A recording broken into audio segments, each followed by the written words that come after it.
Salam, Yahwat. How you guys doing? Today, I bring you a special brother and a young Eritrean, brilliant young man. His name is Abel Mehari. I love the ER beside your name. Um, I wanted to start the show with Eritrean excellence and supporting our Eritrean brothers and sisters when they strive for excellence. So, without further ado, before I introduce this brother, actually, you know what? Let me let him introduce himself, and then we'll show the video.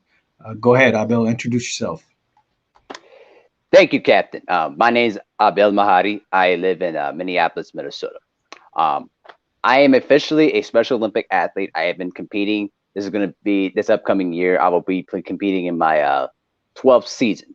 Um, I have been playing basketball for Special Olympics for the last 11 years, and I've been playing since after high school because of the fact that I have I have a mental disability called Asperger's. So, which means is that I'm part of the highest functioning level of autism.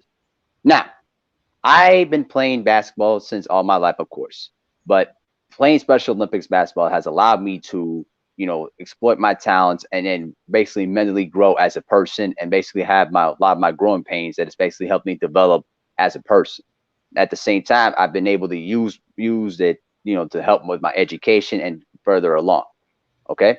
Now, as soon as we're gonna get to my story, I'm gonna explain a little bit more about what my accomplishments are and what it means to me, how I play on the court where I represent, the Eritrean, people. The way I play it is I play for the people. I play for the soldiers that basically risked our lives for to help us, provide an outlet for the young generation like myself. Because the sad part is the younger generation doesn't have an understanding about what the Eritrean people did and what they sacrificed for young people like myself. And I try to educate myself through sport and through competition and basically expand my mind to basically understand what the Eritrean people did for all of us and how we can try to help them out as we're going through the rougher times during this decade. So I'm very honored to be on your show today, and I'm looking forward to for all of your followers and listeners to understand my story a little bit more and shed some light about what we can do for the younger generation and how we can strive for excellence and how to be outstanding people as we continue on in our society. Oh, excellent. Excellently stated, my brother Abel. Thank you for coming to the show. I know you're one of the newest members on Team Freedom. We're very excited to have you. And I know you've been following us for a while. You've been making some noise. People are watching you. The youth is watching you. This program, we're going to do it in English. I'm happy and excited about that because our English followers can also join us. I call it Eritrean excellence. I love to bring excellent Eritrean youth here and showcase because famous people are already famous. Why not make the ones that aren't famous famous? You deserve it. You know what I mean? So without further ado, what I would like to do is show your story. Yahwat, abzin halahum, share gabarwo, manase korewo. Other Eritrean youth can see this. If you can, please share. And I would like to share my brother Abel's story and highlight it. Thank you. Let me show this real quick. See if we can. All right. This is amazing how basketball has helped me. Meet Abel, ladies and gentlemen. When did basketball become a part of my life? Right around 1 year old, when I started watching Michael Jordan with his dramatic dunks and dramatic highlight reels. And I pleaded and begged my mom to buy me every single basketball that I saw. In school, I was just bullied constantly. Kids would call me despicable names, like, the R word. And I always listen to that, and I took it really personally. And then it get to the point where I thought I was worthless. I thought no one cared for me. And then once I started to play with Special Olympics is when I said, okay, I'm going to prove to myself that I am better than everybody else, in a sense. Be strong, be big, be big. Special Olympics Unified Sports has a person without intellectual disabilities playing on the same field as those with intellectual disabilities. With this, you're allowed to be able to have them compete at a high level. And also, I think when people go to a game, they're really into it because like, wow, this is a serious basketball game. And we're like, yeah, we're kind of a big deal. Come on, keep playing, keep playing. Jim and Manny bring out the best in everybody. Both of them really care about us, and they always wanted to push us to be better every day.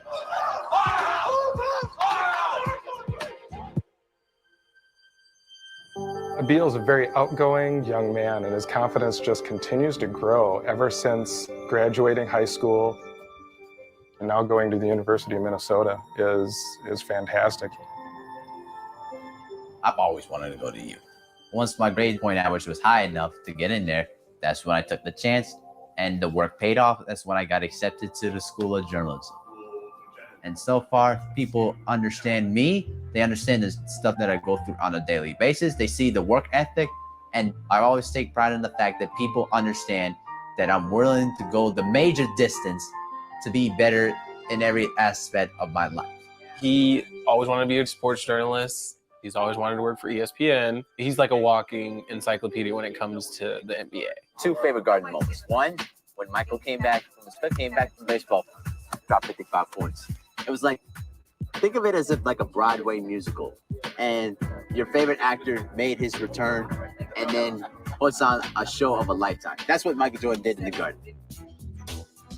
So Abeel got chosen to go to NBA Cares, and Manny was his chaperone during that time. We were in New York, and he was talking to Grant Hill. You're one of my favorite Duke players. Oh, I appreciate that. Thank you. Hey, I'll always remember you for that alley-oop pass in the 1991 national You're championship. too young to remember that, man. No, I know that play, Oh, brother. man. Bobby Hurley got that outlet pass, went up the half Yeah. court, threw that ball to you, and then you just like grabbed it when you were about to go out of bounds, bro. Back when I had a bad haircut.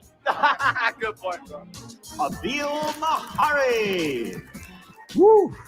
The whole experience in Madison Square Garden, man, that was probably the best experience I've ever had. You know, I was trying to downplay it and say I wasn't nervous. I lied. I was nervous.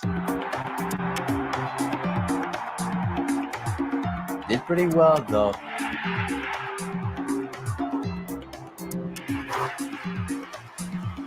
There it is. Good. Heel, great teammate. And tell you what, he was confident, borderline cocky, but he backed it up. I was like, how many people can say they've played in the actual game on Madison Square Garden floor? You can, Abeel. My friendship with Manny Parrish has been a blessing because he's been one of the most influential people I've ever had. And I rarely ever had any influential people. Without him, I would not be here at this point. You want to go again? One of the parents came up to me and she says, I don't think you guys realize what Special Olympics means to us and how awesome it is that my son is playing on this team and going to World Games. And she told me, she's just like, you are so amazing, and you and your dad and what you guys are doing is wonderful.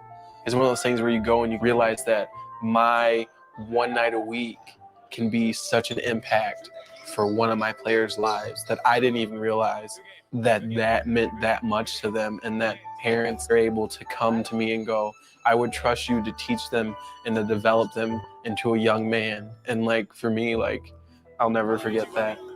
Love you too. All right, let's go.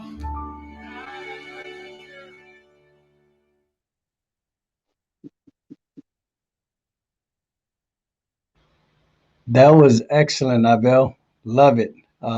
Thank you. Thank so you. tell us a little bit about that. Woo! Madison Square Garden. Boy, I'll tell you what. The only bad part was basically getting into the the Marriott Hotel down in Times Square because I'm gonna tell you this: the traffic down in New York City is just adventurous. I mean, I had no idea how bad it was until you actually can see it and experience it. It was crazy, but it was a 3 day. It was basically a 3 day weekend where I got to see, the jam session down in Times Square. Got to see all of Times Square, but the best part was playing Madison Square Garden because a lot of the great legends played in that building, which is, and also my favorite player, Michael Jordan, which you see on behind the background there. But also in the fact that playing there, I'm actually honored to be one of the main athletes to actually play in one of the most legendary buildings in all of basketball. And when I played in there, to me, looking back on it, I felt like I was representing not just myself and not just my community itself, but also for every Eritrean out there that that has intellectual problems that feel like that they're being dismissed from Eritrean society. And I felt like playing there, and every game that I play, I'm representing them. Whether it was 10,000 people, or even 10 people, just going out there and playing.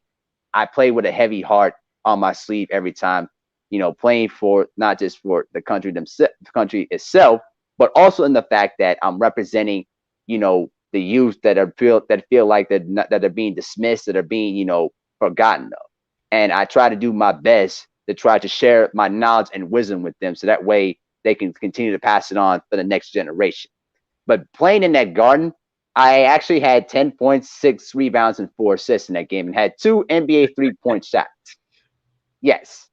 And actually, the best part was that the second 3, I made it with a defender in my face, and I did the John Cena "you can't see me" thing. And that's where the comment of Chris Mullin came into play, where he said I was borderline cocky because he saw me do this.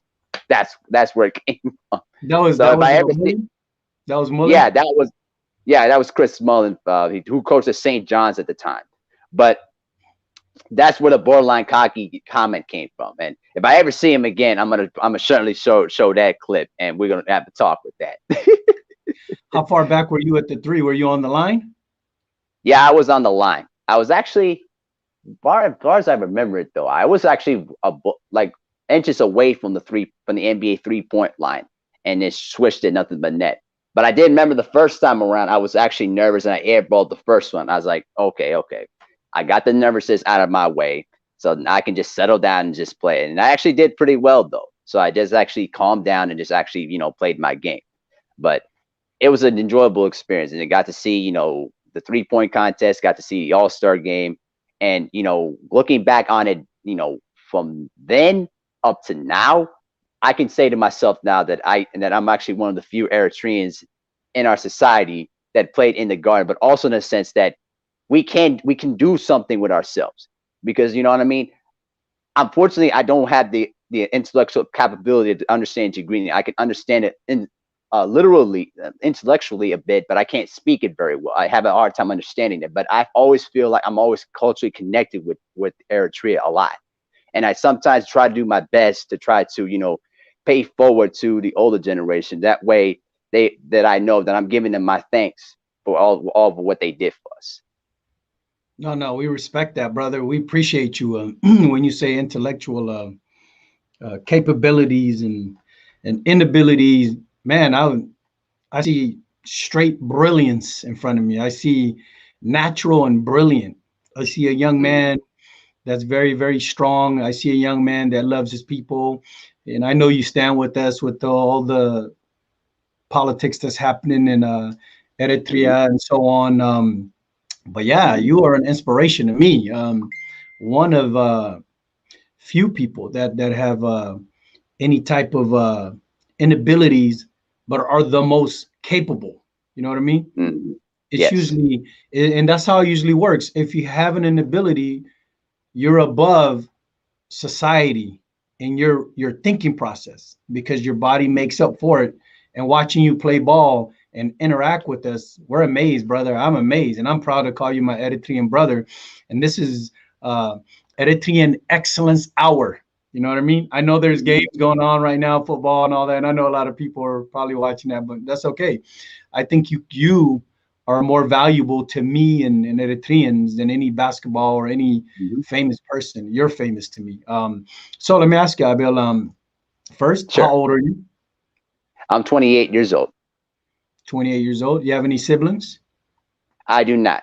I'm basically my own man, and I'm single at the moment. And at this point right now, I'm helping my family, get a house for them, and then I'm looking to go to grad school to learn how to be a basketball coach. So that way, I can continue to stay connected with basketball, but also teach them the life lessons I've learned throughout my entire life.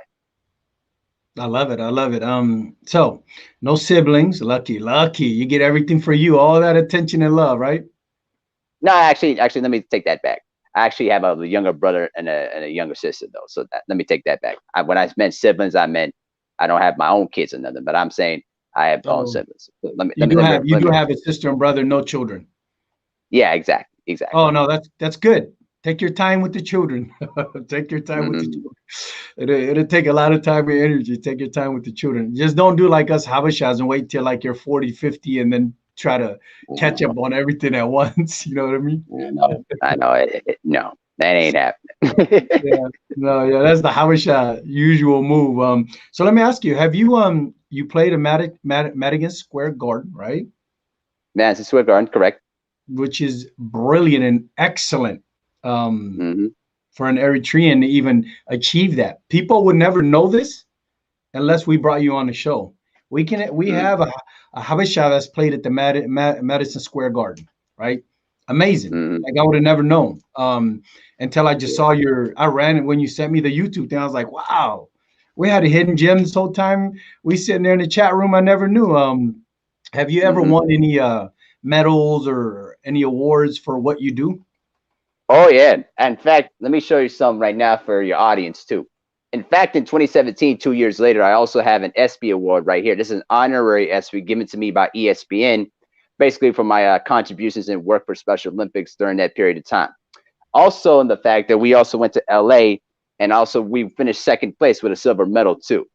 I would have loved to win first, but you know what? I will always gladly accept it. And always looking back on it, the thing that I always treasure in the fact is that I'm actually one of the few to have an actual legitimate medal at the highest level, because there's not many in our society that have that. And when I look back on it, I look back on that experience in the fact that it was a legitimate competition that I busted my behind for so many years, and I really treasure the fact that a lot of people now that I'm now willing open to share my story now, that now people can treasure it and take some lessons from it.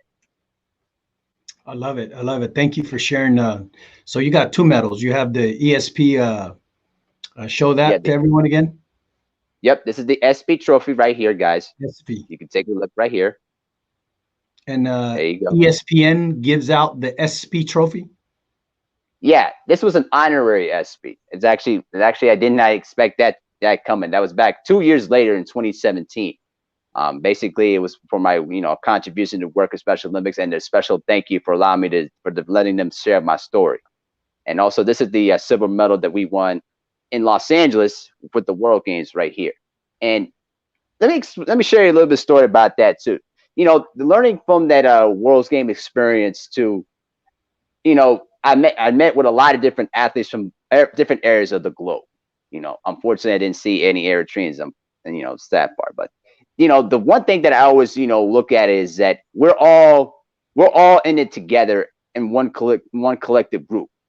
Even though we're competing against one another for the highest honor available, we all respected the fact that we've gone to a place there that we can have that our skills and our basically our abilities, both physically and mentally, are being shown to a global stage. And I always treasure the fact that now looking back on it 7 years now, actually 6 years now, that now I can share the story to the next people in the next generation. But when it comes to Eritreans too, who go through intellectual disabilities all the time, who always feel shamed by families, by different people that feel like that they're not actually Eritrean at all, that's BS to me. Because at the end of the day, we're still the same people no matter what.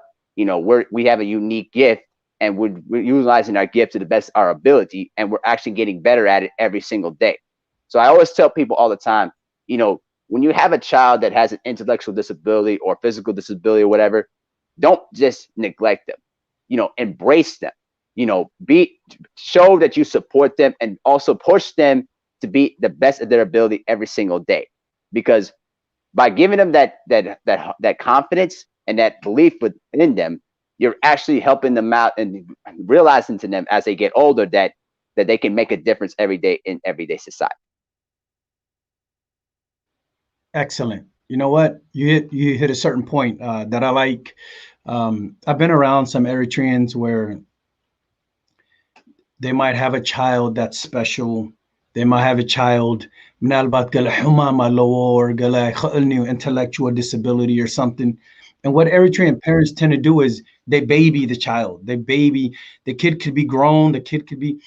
I'm not saying don't take care of the kid, but enable and empower him or her in the sense of don't make everything easy. Let them struggle. Let them work. Let them do what Abel did. Let them find out what they want to do and dig and find and just keep them pushing and pushing. You might be able to expand them at a more intellectual level to where you're not limiting them. Do you know that people that don't have intellectual disabilities are so babied by the parents Yeah. that they're Oh yeah. actually that they actually create disabilities within themselves and then feel like they can't compete. They're afraid to speak publicly. They're afraid to get in front of people. Oh, I'm scared. I'm afraid to do this. Oh, these are normal people that have no issues, but are so babied and coddled by parents that all they do is make excuses, right? All of them. But I'm not saying because the younger generation, they get on internet, they get on games, and they spend all day. They don't go outside and play basketball like you. They don't go do certain things and outside. They're just stuck in the house watching TV, right? Right. That generation is brilliant when it comes to like internet, social media, computers, technology, savvy. But the issue is if you go ask them to go on the stage to go to a spelling bee, they will lose their marbles. If you tell him to go outside and cut the grass, he will lose his mind because he sees that as a wall that he can't climb. She sees that as a wall she can't climb. How was this harbored? How was this created? It's created by the parents. So obviously your parents have pushed you and pushed you and pushed you, or have created an environment for you to excel and overcome your disabilities, right? Which is excellent. I wish every Habesha parent can do that. But no, here's what we do. Mommy, I don't want to eat that. Okay. Mommy, I want this. Okay. Mommy, I want that. Okay. But the kid is not working to achieve anything at this point. Therefore, you're creating a disability within the child. When the child really had no, imagine comparing them to someone like you that has to overcome disabilities to get where you're going. You know what I mean? That's what's unfair. But to get off my little platform, let me go back to you because I have my own feelings about certain things. Let me ask you, what is your biggest obstacle that you could tell the people that you faced, despite all your issues that you mentioned? What are the biggest obstacles? Have your parents been an obstacle? Have your friends been an obstacle? What is an obstacle to you? Ooh, so many of them. I could say early on, just intellectually, because not being able to speak to Green at all put me at a major disadvantage. And you doubled that because of the fact that you're Eritrean too, and you get ridiculed by other Habesha parents that will say, "Yeah, oh, this kid is basically cursed or whatever." It's like, my mom and my father had to endure that for so many years. And looking back on it now, my mom always told me like, be better than them, and she did it in her own way. And I may not have liked how she did it, but looking back on it, it was an important time because remember, I was born in 92. We were basically a year after the war concluded. So I grew up in an environment where, we were still in that war mentality, like we were still in the trenches working. And so my mom always, instilled, make sure that I went to the best schools out there that basically would push me and basically make me learn certain things that I would not want to learn at the time. I couldn't speak till I was 5, pure English at all. And so the other thing too was when I was in elementary school, I was terrible socially because I would not know how to speak to people. I would not know how to like interact with people. And I would get bullied like that all the time. And, I was always misunderstood by teachers too, but my mom was always one of the first people that always stood up to me, and said, be better than these kids. You know what I mean? Even though you're being bullied like this right now, you're going to be better than them because at the end of the day, you have something that they don't have. You have resilience. And it took me a long time to understand that, and now I look back on it, I'm fortunate to have those experiences because at the end of the day, those experiences made me tougher. It made me much more bolder, and it made me want to accomplish more things in my life. And at the end of the day, I tell Habesha parents all the time when what they go through intellectual disabilities and all that.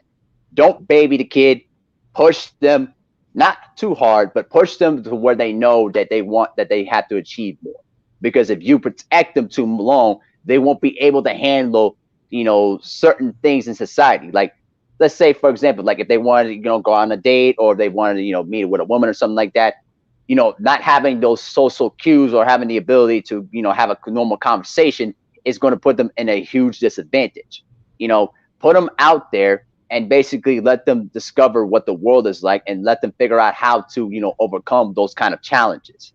And so those are the things I had to learn about. The other thing I had to learn about was emotional stability. I would have serious anger attacks because of the things that I went through in my life, being bullied, being verbally and physically abused, all those different things. It created a resentment in me. Like, why was I like this? Why did God made me like this way? Until I went through, not just, special education, but also with rounds of therapy and also playing through Special Olympics. What I finally came to accept the fact that, listen, I'm a unique individual that, people will respect me. I don't have to let people like me, but if you can respect where I'm coming from and where I stand on certain things and where I show love in my own way, then you know what? That's always going to be good enough for me. And so the reason why I'm sharing this story more at this stage now is not just on the certain times of what's going on in our country at this point, but because we need the new generation to be more expressive and try to challenge themselves more to be more upstanding individuals. Unfortunately, we do have that, but they're not putting themselves out there. And so being here today, I'm doing myself a huge service for the younger generation, and hopefully that'll inspire them to, push themselves to be at their best, but also don't strive for settling.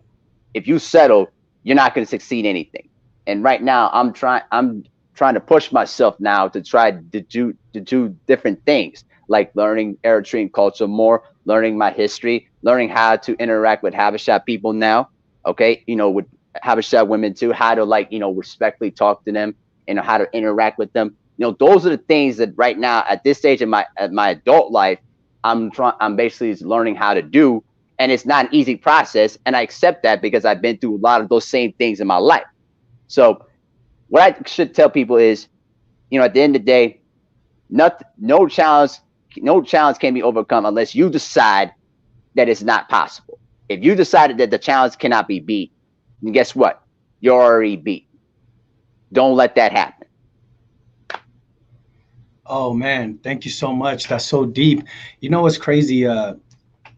We don't have programs like this for Habeshas to hear this kind of stuff.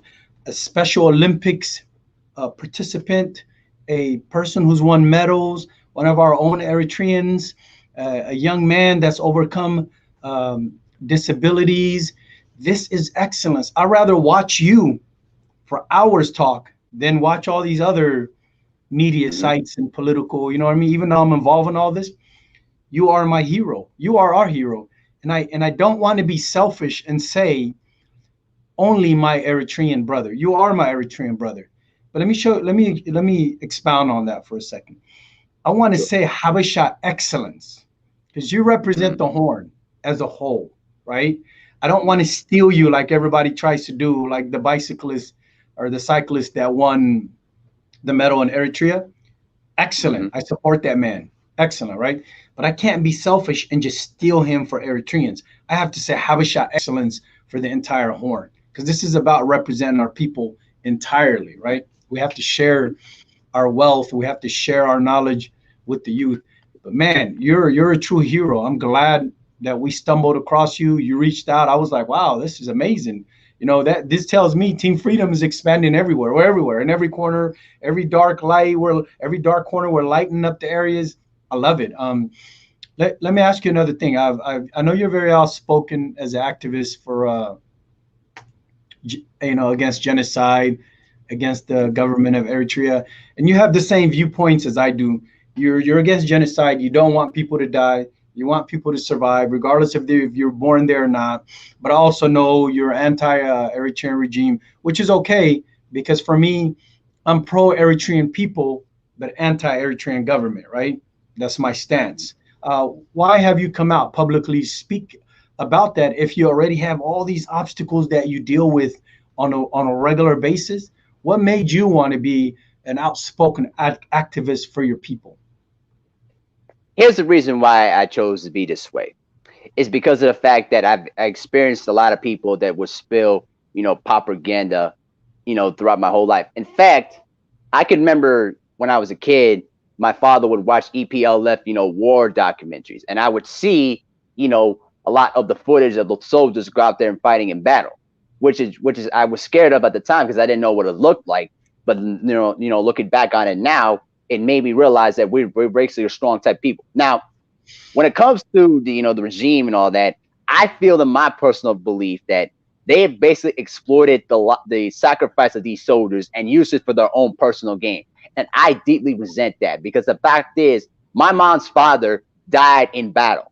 Okay, my father, unfortunately, is going through post-traumatic stress disorder. You know what I'm saying? And unfortunately, because of that, our relationship is strained because of that. But the thing that I get angry about more than anything else is that I read and I would watch refugees, regardless of if Eritrean, Tigrayan, Ethiopian, it don't matter, that they're suffering every single day, and yet we still have people out in the West that basically are neglecting those stories and pretending like these stories don't even exist.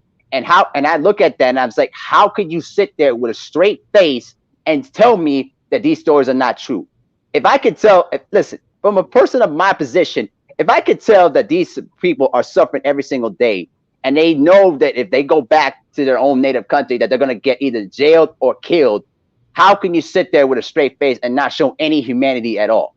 You don't have to donate money or donate clothes or anything like that. Show just sympathy to what they're going through right now. And if you went through that, show your damn empathy.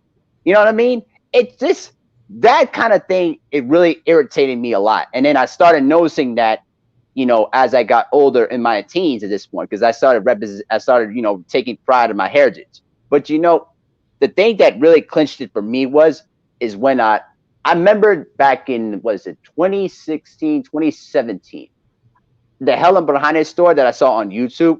There was one on English. I listened to it the whole time, and I literally I was just beyond belief of what they were doing at the time. And from that day forward, that convinced me right there that these people are not for us. Okay, they're not for us.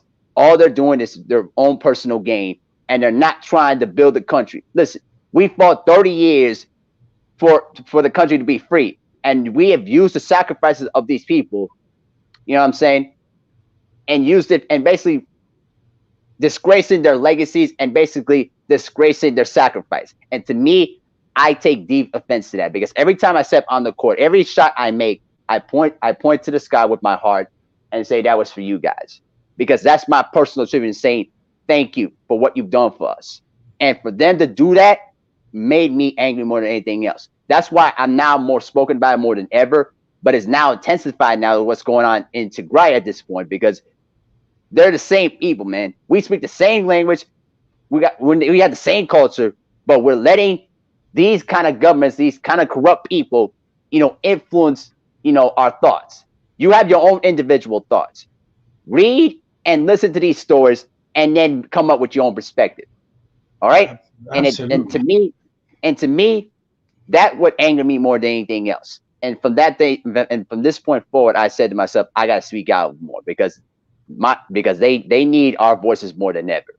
And I felt like, listen, I'm an SO athlete. I play basketball all the time, and I have all these accomplishments. But at the end of the day, it doesn't mean anything if I don't speak up about something. And that's why I'm doing this right now. I'm taking the Colin Kaepernick approach and speaking about it for my people because they need us more than anything, more than ever before. Absolutely. Aliku, Belgian. There's a few people asking me to translate in Tigrina, which I will. So for Aleku Belgium, what he's saying, Zibuzallah Hawana, Zia Eritawa Hawana Zibuzallah, Ane intellectual disability, Lan Malets Shigara Lan Hasib Koloho, I don't know how to say it, but Tigrina again, Wala Homo Holanis, Bizaba Hizbe as Hasib. بزعباتهم كلهم ابتي خوينات ابتي اريتريا تاسيرم زلو ميحواتي ابتي شجر ابتي غراي رخيبم زلو ولا انا نحكم زير دانو خوينس كما يغروت تسب صبق غيرز حسب زخص اي سمعوني كما يغروس اي زاربولوني كما يغرو اي شغوروني يزب زلو نعاي بتعامي زتنكفني نعاي كاني حسبلو خلخص كما يغري كحجزهم ناتن فويس كما يغري دمص ام زخون هم جرى مساهم تحويسة له حاجة خزارة بيلو see to translate ناتو نعم توي زرنا فيديو ناتو خاني تي Olympics Special Olympics participant recipient نرو medals تواهيبو silver medal second place تواهيبو تي ESPN award كهيبو ممنرم زيوم يحواتنا إريتراوي يحواتنا كولا حنتي متسيوم لعليز بطرحو كنا حيلو مالنا أبزين تحتري لهم شير قبارو is يوم invest can go بزلنا as يوم أنا أسي أبز يوم ينافق حسب زلنا future na Eritrea is يوم so I got a brother named Mike Lowry. He's saying this man is a legend. Where can I subscribe? I don't know if you have a YouTube channel. If you don't, tell him you can subscribe to Captain Eritrea because he'll be coming out on my do you have a YouTube channel? I do, but I don't use it as much at all. But I'll try to, put in some videos there. It's called Mehari Nation Sports Podcast. When you have your Facebook, page on it, I'll put the link on there so that you can subscribe if you want to. Yeah, perfect. Share your Facebook on my Facebook. I'm sorry, your YouTube on my Facebook, and then we can share it from there. And what I would also like to do is I would also like to give you a platform on Team Freedom to come out weekly and speak and bring youth and discuss certain topics. Open sesame. You're part of Team Freedom. Utilize Team Freedom news channel for whatever you like. I support that. And then he said, I think one of the questions. Well, before we continue, there's some big people watching here, like Baba Gebre Techle is watching you, Jabha legend. There's a lot of people that are legends here watching you, brother Abel, and I'm very, very happy for that. For Tuna. They're all saying hello. I want to show you a clip, and I want your thoughts on this. This is something new. We're running out of time or whatever. We got about 20 minutes. Let me share this, and then you tell me what your thoughts, and then you can hear what she says. Okay? Sure.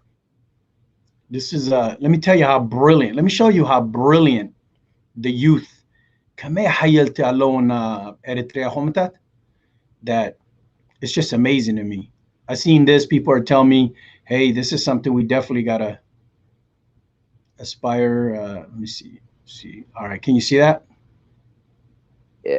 Okay. I see it. Yep. Okay. I'm going to play it on large screen and listen and tell me your thoughts on this. Okay. I feel nervous, but I feel such a tremendous amount of pressure in giving Can you hear it? introduction worthy of this incredible young woman that I'm sitting next to. Luana Stefanos is from Eritrea, and just 4 years ago, she literally ran to get her freedom with bullets flying towards her. She was a slave. She is now working on a grassroots organization to try to free people who are still slaves in Eritrea. I think this is one of those moments in life where you have that are so inspiring. She's incredibly brave and strong. She has spoken at the United Nations against the leaders in her country who are still enslaving people.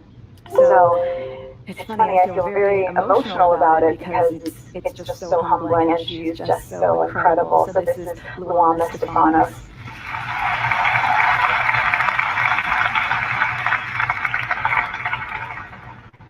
Thank you. I represent a humble but nevertheless oppressed and enslaved people. I represent a nation whose current human rights record is beyond poor. I represent Eritrea, a country known otherwise as an open prison, referred to as the North Korea of Africa by the Human Rights Watch. In an era where human rights is highly valued and guarded, Eritreans suffer severe human rights abuse in all forms. The youth are forcibly conscripted to an indefinite military service, where their labor is exploited and they survive with just $10 a month. Worse, women conscripts are subject to sexual assault by higher ranks in the military. Underage conscription to the open-ended military service is the standard practice. Round and round ups and arbitrary arrest of civilians is a common occurrence. Freedom of press is non-existent, and mere acting of displeasure against the regime can land you in prison. Conscripts are prohibited from exercising their faith. Possessing holy books can lead to severe punishments. As a result, the youth are fleeing the country en masse. This is also my story. I was conscripted in the military at the age of 16. I fled through a dangerous route from my country, surviving the shoot-to-kill policy at the border. Religious persecution is common. In the past decade, many religious leaders, including the Orthodox Pope, have been kept behind bars. The four official religions operate with limited freedom. The followers of minority religions, in particular members of the Pentecostals and Jehovah's Witnesses, have been detained in high-security underground prisons, merely for practicing and refusing to deny their faith. The hostile policy toward religious minority groups partly reflects the society's attitude toward religious minorities. As a result, members of the society have a facilitating role in the persecution of religious minority groups. This and the absence of freedom of assembly and expression have created a negative atmosphere for interfaith dialogue in Eritrea. The brutality and harassment that befell upon us makes us either a victim of fear and submission or very intolerant towards injustice. The focus of my activism has been on exposing the human rights violations in Eritrea. In July this year, my colleagues and I initiated a campaign against the national slavery in Eritrea. I gave my testimonies at the UN headquarters in Geneva, in the process after the establishment of a commission of inquiry. Its job to investigate the human rights violations in Eritrea. This is only the second time it has been established on a country not engaged in civil war, and it has been established for the second time after North Korea. So dear delegates, no. I do all this for the young Eritrean man who's languishing in jail. He could have been met, the Eritrean American athlete who recently won the Boston Marathon, inspiring thousands. Or the young woman who's serving in the military while being sexually harassed. She could have been Mehari, winner of the 2014 European Championships, who made it to Sweden through treacherous routes. Or the young girl who got shot at the border trying to escape. She could have been me. So dear delegates, I urge you to assist us in raising awareness of human rights violations in Eritrea through media and other channels you have access to. Campaign and lobby your respective governments to protect and rescue refugees and put pressure on the government of Eritrea to end indefinite national service and religious persecution. Fight modern-day slavery everywhere. Remember, it too could have been you. Thank you.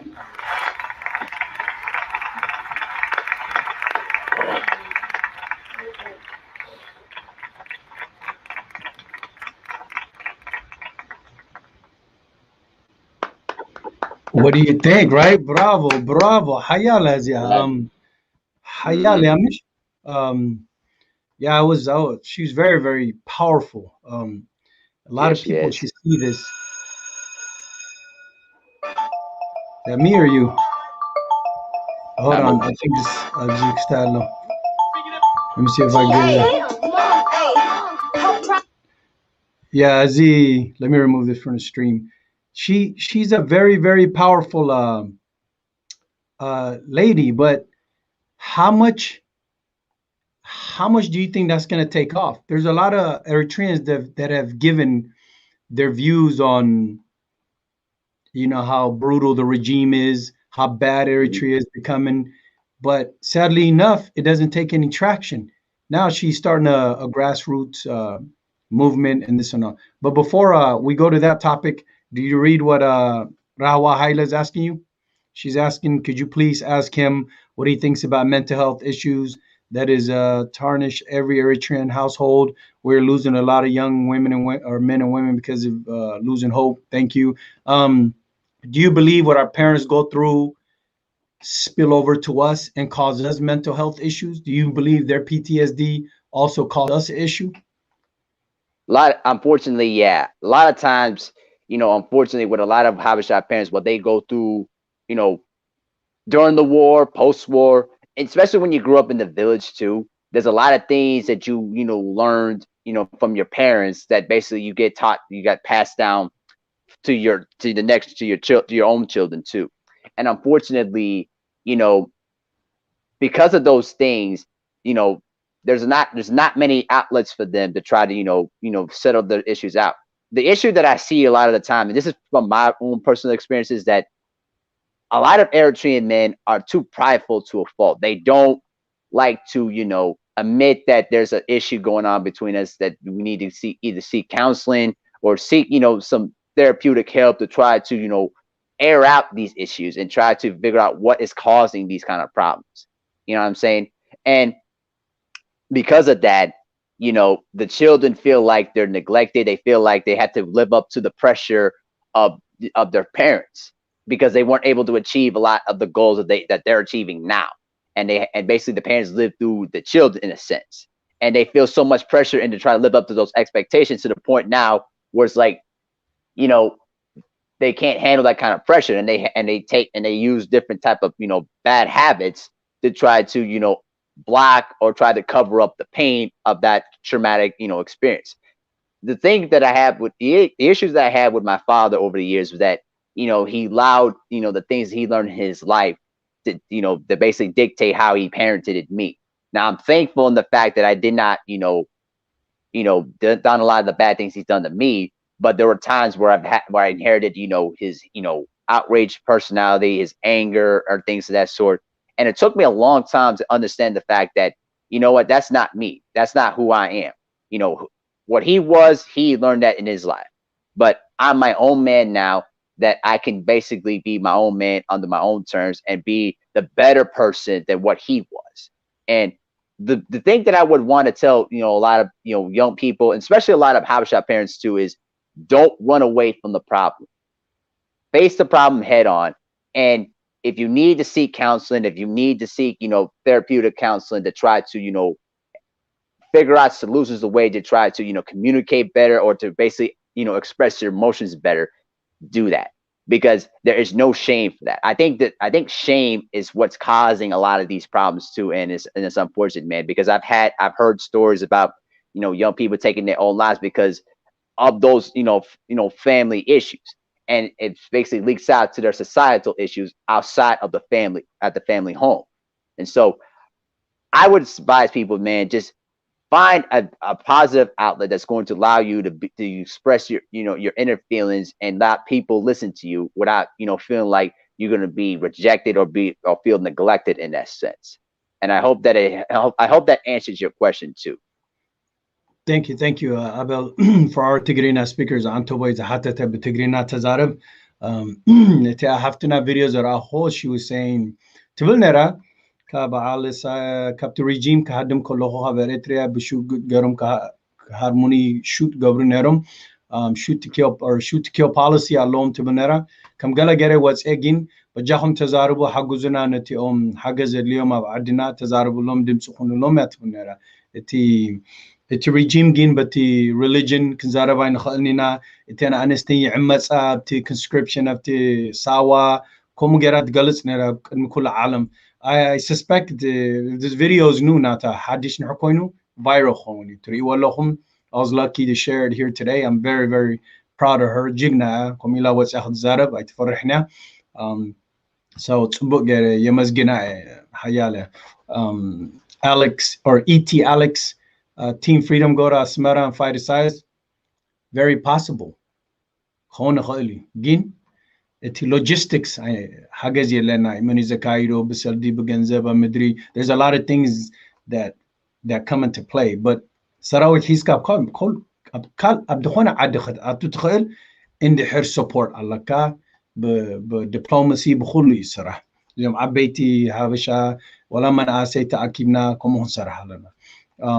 so yeah, but back to what you were saying, Abel, Hawaii, we also have to consider our parents are the most PTSD'd of anyone, because the life that we live here, we press a button, we got a microwave. We open a fridge, we got food. They didn't go through it. They had to go to the store and get 1 block of ice, break it in half, run back home for the ice melted. Their toys were hanger wires turned into cars to catch. I remember when I was a baby, they used to get the aluminum plate that was cut, and you put little strings below it, little bird feed, and it'd catch the bird while placing rocks on 4 sides. I remember the Gudgwad is like a dirt game, a hole on the ground. When this is when I was little. I remember songs like Nora Muscora Muscora Musagundo Gundo Salada. I remember all these things when I was young, right? And my transition to be American, right? As a baby when I came here in the 80s. So Nora Muscora Musagundo Gundo Salada Salada. Like I remember all this. I don't even know why I remember this, to be honest with you, because it's been so many years. Yeah. That actually means something. Dawit, Arawit, Meste, Chekawit, Sulum, Gomama, Meste, Hamama, Muse, Masila, Adgi, Fasilaga. We used to joke with each other like this. The fact that I know you probably don't know what that means, but the fact that I can remember this, and I also remember our parents, the generations above us, have had it extremely, extremely, extremely difficult. That's why they're mentally unstable. And the sad thing about it is they are so messed up that they're willing to give us a better life, but in turn are spoiling us. You get it? They don't want you to suffer, so they're willing to give you everything and say yes to everything, but in turn are really ruining us. They need to say no. I grew up with the stick. I grew up with the belt, right? Kormaj. My dad used to call it kormaj, right? So me too. Yeah, my dad would say, like, okay, one time I came home, like I can't compete with my brothers and my sister here. If you notice, like they get straight A's, I'd get like 4 A's and 2 B's, right? And I'd come home happy. While my American brother and homie and friend was like, yo, I got a D, I got a C, and they'd be happy, right? And I'm thinking like, I got 4 A's and 2 B's, I'm doomed. Like, because I know my brothers, my other 3 brothers and my sister, I know they got all A's. I know they got, because they're AP classes, advanced classes, right? And I'm like, oh my God, I got four B's, 4 B's. I'm much less a C. If I got a C, I was doomed. But this is where the generational gap is. Okay, so you got my parents in them, you got my generation, you got your generation, right? So when you start dealing with these generations, our parents when they strive for excellence. They would compete with each other in Eritrea for excellence. But what was excellence in Eritrea versus what's excellence here, right? In America. So as we strive for excellence, I got a friend who gets a D and a C. He goes home happy, and his parents are like, good job, Johnny, right? Eritrean kid comes home with 4 A's and 2 B's, and I'm doomed. My dad literally would be like, why do you have 2 B's? I'm like, Dad, Hamik badbare, I'm sorry. Salamtai kultebi hiskamas iha. Like this is how ruthless my dad was. And I'm thankful for Yeah. that. And I'm glad he kept that Eritrean ideology. And I'd be like, what do you mean? 2 pops, 4 A's and 2 B's is good in America. He's like, no, no, no, no, no, no, no. You're settling. Like you said earlier, Abel, you're settling. You got 2 Exactly. B's because you were too busy yapping with all the other kids in the class. That's why you got 2 B's. Because if you really cared about getting A's, you would have stayed after class and got with the teacher and said, how do I turn this into an A? Why are you happy with the B? And at that time, I didn't understand it, right? So I'd get what he would do is kitamarkach, right? He'll get the kormaj and I'd give him my hands, right? Bam, bam. In her hunting is as hikaya. Like if you make a miss, he'll get up. He'll warn you one time. Ashatani. One more time, let me miss. And I'm gonna stand up. And has hikaya, because you know it hurts, mish. He wants you to accept it like a man, mish. To see you, your legs and your butt, right? Whatever. Yep. You, what would happen is he'll talk to you for an hour. This is my dad. Until you're almost like tired, nodding off, mish, hungry, thirsty. And then what he would say is kita markachiblaka. Siraha hafa below, which means raise your pants, your knees, right? Raise your knees. And then if it's not that bad of a crime, you would just have to chimento, like on the ground, you just raise your hands like this for like Oh an yeah. hour, Oh yeah. and you'd be I on your remember knees, that. right? Right. Or you have to hold the wall up. You have to hold the wall up, right? While you're bent. This is my dad. But if it was really bad, he'd put like salt or rocks on where your knees. Oh, that's brutal. you have no idea. You have no Right. idea. Um is a 6-year-old captain. Oh, he says she's a 6-year-old. I didn't know that. Yeah, but this is how we grew up, me and my brothers. And then I remember in Eritrea, before Eritrea, we used to go to school, and then they would put the pencil here, the teacher, and squeeze, or they get the what do you call it? Switch, right? And whip you. You have to sit in class like this. They would teach you A, B, B, C, and then we went to Sudan, Aleph, Ba, Ta, Sa. Like we were learning a lot of things. But notice how I transitioned from that generation, which is our parents' generation, to my generation, to your generation. Your generation is more brilliant technologically, Correct. but totally unable to make to for like to change the oil in a car, right? Unable to Yeah. go cut the grass. Unable, so you lose some things and you gain some things. Your thoughts on that? Oh yeah, absolutely. I think that, as the generations goes on, we take things for granted on certain things, and we don't try to, learn to see the key critical things in life that's going to, help you down the line too. You know, I had to do the hands thing too myself when I was young as well.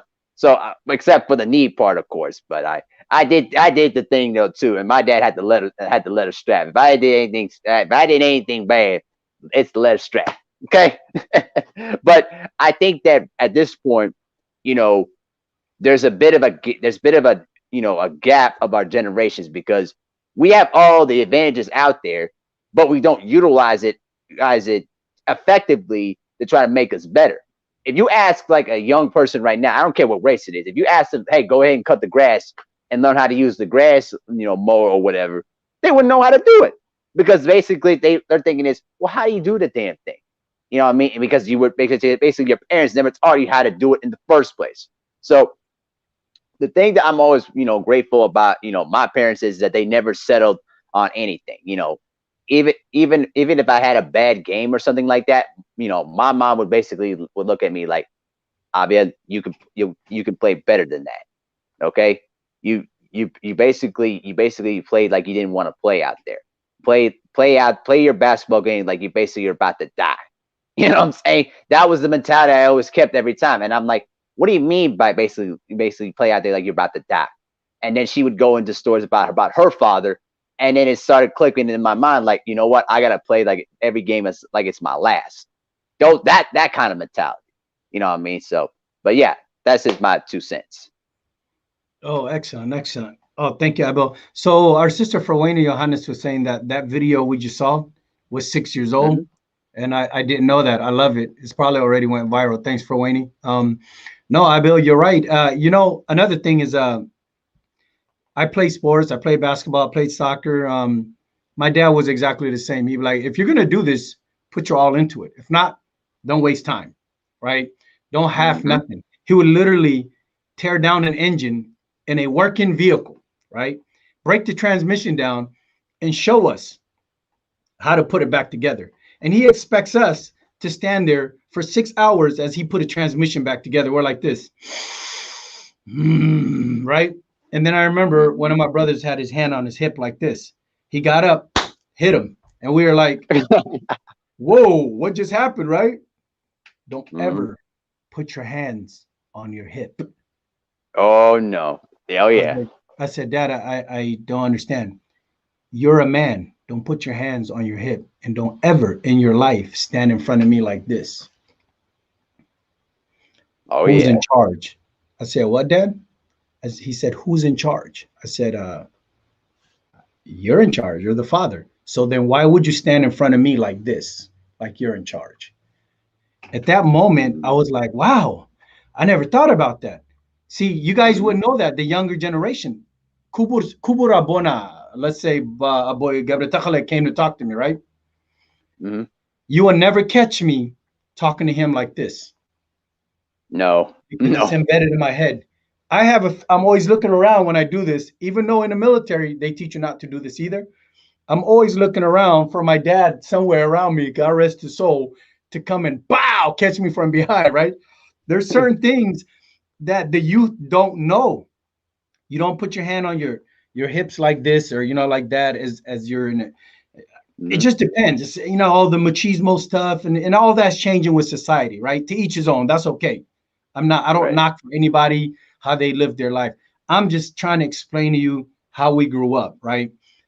Right. Okay. When it's study time, we're in school. Monday through Friday, no TV. And our TV was literally this big, right? It was a black and white TV. It was like this, maybe 3 times the size of his phone, right? Right. He say no TV during the weekday, and we'd be like, okay, Pop, no problem. So we all study. We'll sneak and watch TV. We hear the door. We'll go run to the room. First thing he did, put his hand behind the TV. He'd always tell us he had a third eye, right? So we used to be like, man, maybe he does have a third eye. Is he, how does he know these things? Cyclops, right? If he felt that TV was a little warm, done. He would beat and guess what? I wasn't the only one getting beat. It didn't matter.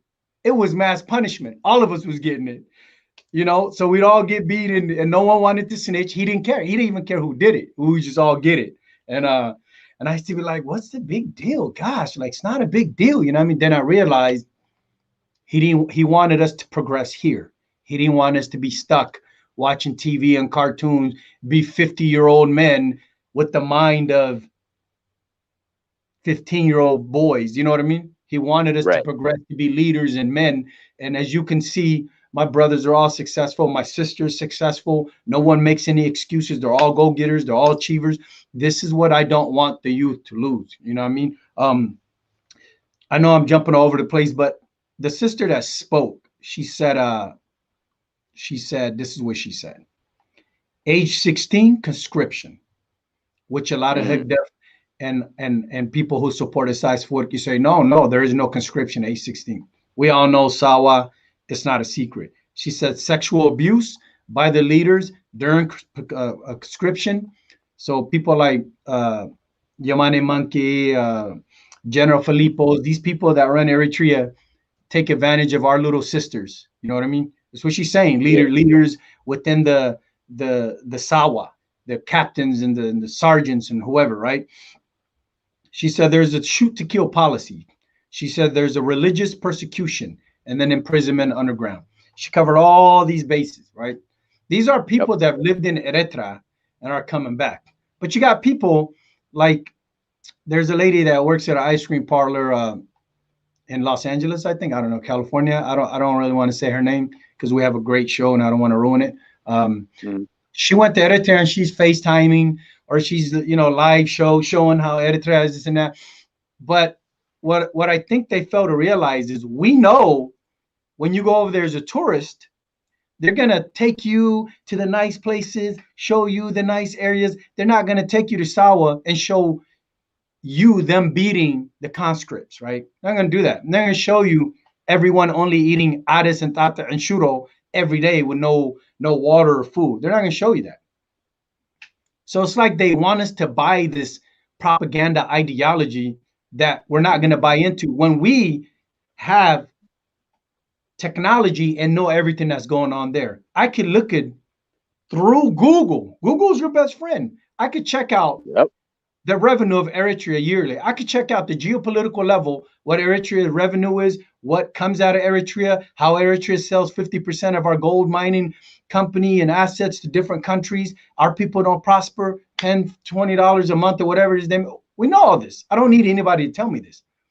But why do you think people like her who are on social media supporting a half Ethiopian president, right? And attempting to brainwash the youth. Why? Why do this if you're living in America and you ran yourself? Like, for example, if Eritrea was so great, she would be living there, right? Why she works at an ice cream parlor in Los Angeles and she's going to go to Eritrea and try to convince us is great and then come back here and live in America again? It doesn't make sense to me. Tell us, what do you think? The thing is, man, is like, it's basically two things. You either were taught down by your parents that believed in the propaganda, or two, you just want to be ignorant in the fact that I don't believe this stuff. I want to do my own thing, and and I don't care what nobody thinks. And I think that a lot of times, the youth tend to buy into that propaganda and they start regurgitating those same talking points instead of looking at the actual facts in hand here that is in front of you and basically realizing that they're not what they say they are. And when I heard from her that she had to survive bullets flying through her head, it clicked like in my mind. Like I've read familiar stories about that where they actually got shot in the shoulder and basically they didn't treat the wounds, nothing. Or either they had to hide somewhere to avoid getting caught by the military. So it's like, why are you continuing this kind of stuff? It's because you believe in your own mind that Eritrea is a beautiful place. If that's the case, why don't you live there? See, this is where I caught you. That's why I catch you on your drift. Because if you say those kind of things, why not live there? Why not survive there for at least about maybe 2 weeks max, or maybe about a day max, and see what that really looks like? And when they try to strip away from the issue, I will say, yeah, you're basically are talking gibberish, because I'm not buying to any of your stuff. And when I see a lot of those people regurgitating those things, it's like you basically are inhuman. You're not doing yourself a service to the Eritrean people. In fact, you're causing more harm to the people than you are to basically enlightening them. And that's the big problem you see here. So at the end of the day, man, I get disgusted by that all the time. And and the bottom line is that if you're not willing to do anything to solve the problem of what's going on in Eritrea, move out the way for the people that's actually doing something about it, like you and me, and to the people that are listening into this live stream right here and right now, because you're being part of the problem. You're not part of the solution. And that just is what it is. I got nothing to say about it, because if I wanted to really go in, I could go on a curse for rated tyrant, but I'm not going to do that out of respect. Yeah, no, thank you. But no, you're right. Our brother Muscatum is watching as well. The cool thing about our show is we have Ethiopians, Eritreans collectively all watching, and not to be selfish. Like, even though you're Eritrean, I like to share. You're our pride and joy, and I would like to share you with the world. I would like to share you with Ethiopians, Eritrean, Habesha, American, everyone, because that's how you are our pride, right? You're our pride. You're the Horn's pride. Kids like you are what we need. That's who we need to invest in. But yeah, I was discussing that with Beanie Man and them and Solomon them, and so the thing is, most people that come in here and they try to challenge you about how great Eritrea is, this and that, and then they call you junta, and I'm sure you see all this. What I wanted to say to our brothers there is, it's not even a matter of course you and I are Eritrean. Of course we support our people. but our people. See, there's a huge difference. Dawit supporting my Eritrean people versus supporting the Mengistu, the government, right? Okay, huge difference there. If I support my people, I want my Eritrean people to prosper, have peace, have universities, have all the food. I want them to have the opportunities me and Abel has had, right? That's it. But for me, in my mind, what is in the way of that? The Eritrean government. Oh, and by the way, the Eritrean government has done nothing to progress Eritrea or for our people to be free. What have we seen? Listen, we're only talking factual. I could see if Eritrea was Wakanda and I'm talking smack, and then you're like, hold on, Dawi. You could hate the government, but you can't say anything bad about Eritrea because we have a brilliant universities, we have brilliant minds. Our country's number one economically. If you were to say that and it was true, but we're in a third world country. We've never progressed. There's no human rights buildings. There's no universities. There's nothing for the people to have hope or look forward to. They can't even meet. They can't even eat meat as a delicacy. Nope. That's a special event for them, right? So my point is, if we know all this, how can we go there supporting a regime that's destroying your own brothers and sisters? This is what really gets me, right? And as youngins, we're gonna advocate for our people. We're gonna advocate for people experiencing oppression. Why am I an avid speaker for what's happening in Tigray? Because I know all too well what's happened to my Eritreans. So why would I want that to happen somewhere else? That's it. It's really that simple. It's nothing more complicated about that, right?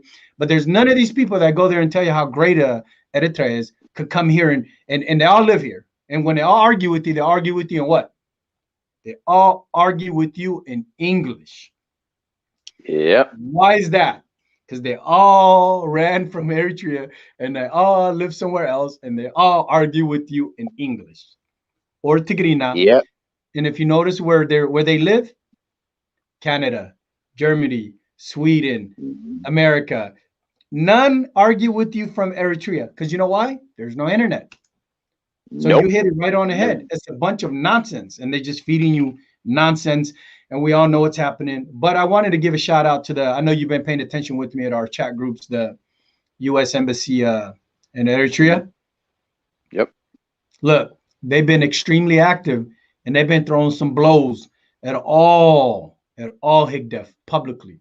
And I appreciate that because what that means is they're highlighting to the world what's happening in Eritrea. And the government and the regime is not happy about that. Anyhow, with that being said, we're at an hour and 13 minutes. I wanted to say an hour, but we're relatively okay. I'm going to give you the last word. I know you'll be coming back soon. I want to thank you. We did a lot on the show in a little bit of time. I know the game is on. A lot of people are still here watching you. We appreciate that. Yahwat, I bring to you Eritrean excellence. I bring to you Eritrean young excellence, World Olympics.